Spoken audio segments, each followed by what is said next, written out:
Baik, seperti kami janjikan 10 hingga 13 Ogos ini bagi anda yang tidak pergi sebarang perancangan, pastikan anda tidak ketinggalan menyertai acara ini, terutamanya bagi anda yang berada di negeri Johor.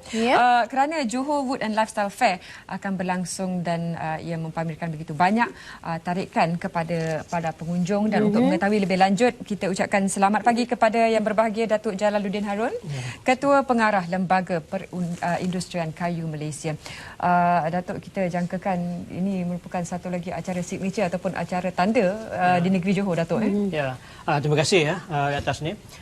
Dan ini program Johor Lifestyle Wood and Lifestyle ni yang akan berlangsung pada 10 hingga 13 Ogos ni akan dilancarkan secara resminya oleh Yang Berhormat Datuk Seri Khalid Nordin.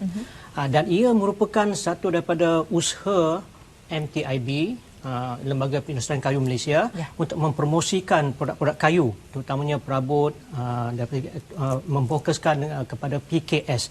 Lanjutan daripada kejayaan yang telah kita capai, di mana kita mengadakan Wood and Lifestyle di PWTC pada 20 hingga 22 bulan Mei yang lepas, di mana kita mencapai kejayaan yang agak memberansangkan dengan sales.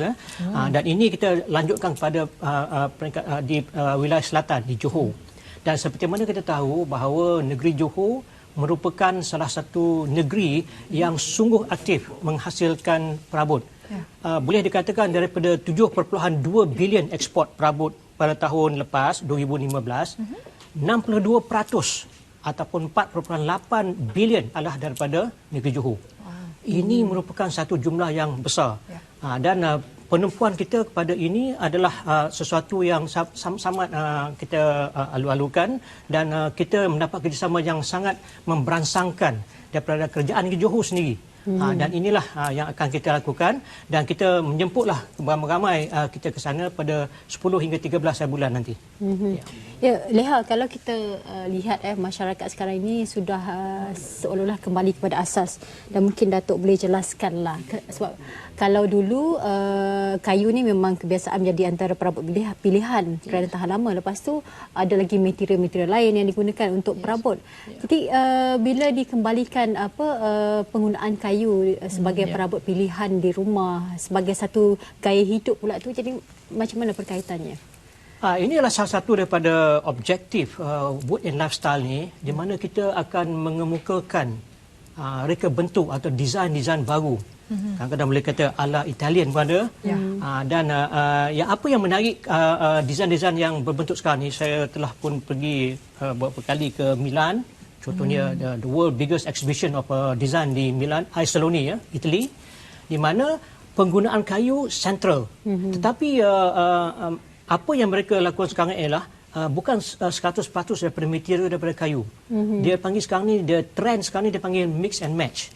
Di mana kayu ni digunakan bahagian yang sentral, dan juga dia gunakan material lain seperti kaca, metal, fabric dan sebagainya. Dan ini akan menghidupkan lebih kayu itu sendiri. Sebabnya kayu ni memberi satu warmness, dalam segi bentuknya dan penggunaan. Dan inilah yang kita cuba kendengahkan, di mana penggunaan kayu ini akan kita menaikkan dia punya image dia, dan kita memberi lebih penumpuan kepada bahan itu sendiri.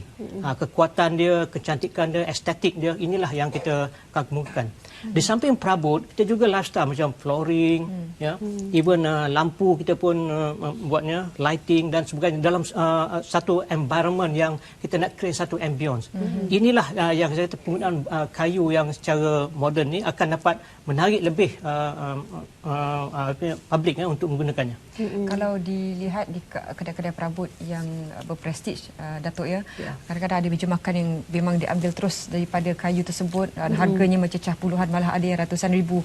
Ada juga satu pihak mengatakan mengapa ditumbangkan kayu tersebut untuk kami. Jadi bagi pihak majlis council, timber council, bagaimana timber board bagaimana kita seimbangkan persepsi ini?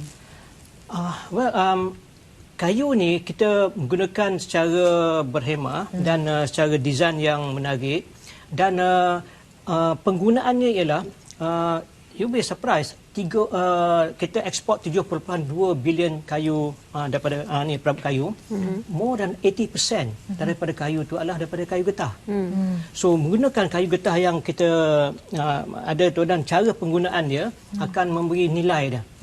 Nilai kayu tu bukan hanya terletak daripada dia punya estetik dia, tapi cara kita design dia. So inilah yang saya rasa kita tidak perlu tebang banyak hutan. Kita boleh kontrolnya. Contohnya kayu nyatu memang hebat dia punya ni, dan kebanyakannya kalau kita gunakan di tempat di rumah kabinet, ia akan memberi satu ruang yang sangat memberi tarikan situ. Kitchen cabinet kalau kita gunakan kayu contohnya, ataupun wardrobe kita, kita kata I want to have a solid timber. Dia nampak timeless. Exactly, dia evergreen. So dan cara kita gunakannya dan juga finishing kita tu, inilah yang akan memberi lebih nilai tambah. Inilah salah satu daripada tujuan MTIB, kita nak mempromosikan penggunaan kayu yang memberi nilai tambah tinggi. Kita tak mahu lagi kita tebang pokok balak, sawmill, kita gunakan kayu gergaji, kita ekspor. Itu kita dah buat dah lama dah. Papan lapis itu harga sebagai komoditi. Tapi yang kita nak buat ialah end product yang memberi nilai tambah kepada kita. So, Jadi yang terlibat dari 10 hingga 13 Ogos ini untuk pameran nanti siapa agaknya?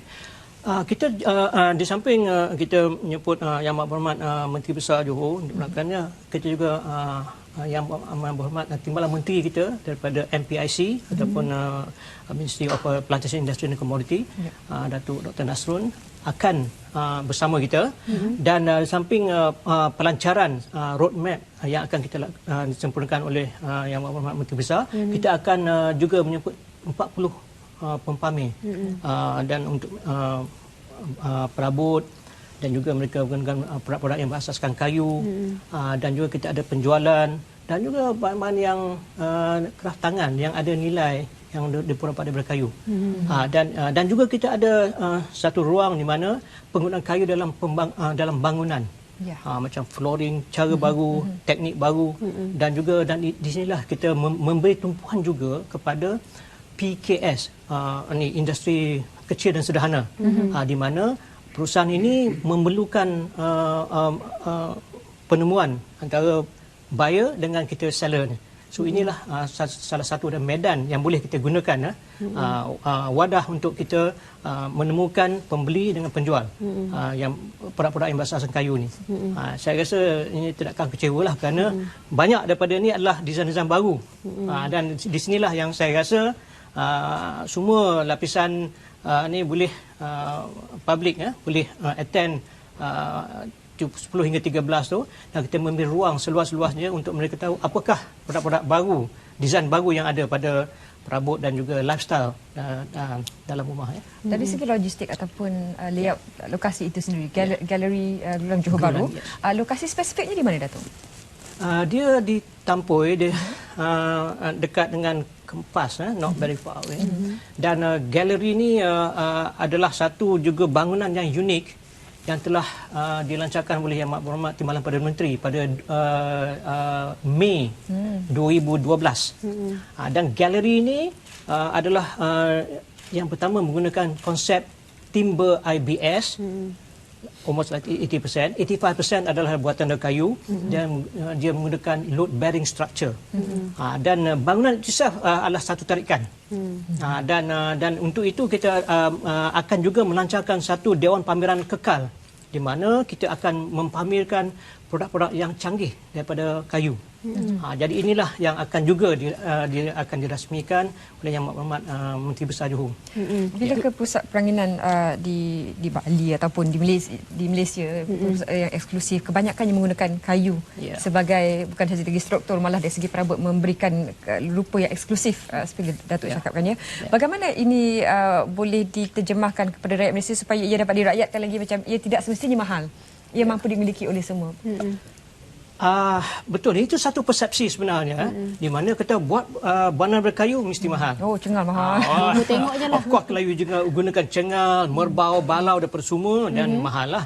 Tetapi kita boleh ada cara di mana kita boleh membuat bangunan itu affordable. Di mana contohnya lah, Kayu-kayu yang katalah wall ataupun atau lantai, kita tak perlulah gunakan cengal dan balau. Kita boleh meranti, crewing. Ini harganya jauh lebih murah lah kalau compare dengan cengal, balau punya group. Jadi di sinilah di mana resort dia menggunakan campuran beberapa jenis kayu.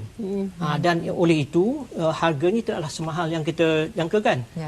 Kadang-kadang kita memberi persepsi ni kata kalau kita nak buat daripada even kita punya gazebo katakan, kalau kita gunakan cengal semua memanglah mahal. So ini penggunaan kayu itu sendiri, pemilihannya adalah amat penting sekali. This is where cost tu tidaklah semahal yang kita fikirkan. Dan kita kena ada pengetahuan sikitlah mengenai kayu dan function dia dan juga di mana ia boleh digunakan secara berkesan. Baik, sebelum kita akhiri mungkin harapan daripada Datuk lah sempena dengan pameran perabot dan juga gaya hidup berasaskan kayu ni. Harapan kami ialah kita datanglah beramai-ramai ke sana.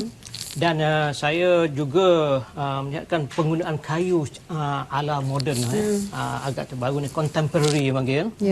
Dan juga bila dapat nanti kita tengoklah desain-desain ataupun bentuk perabot yang kita akan kemukakan oleh penjual.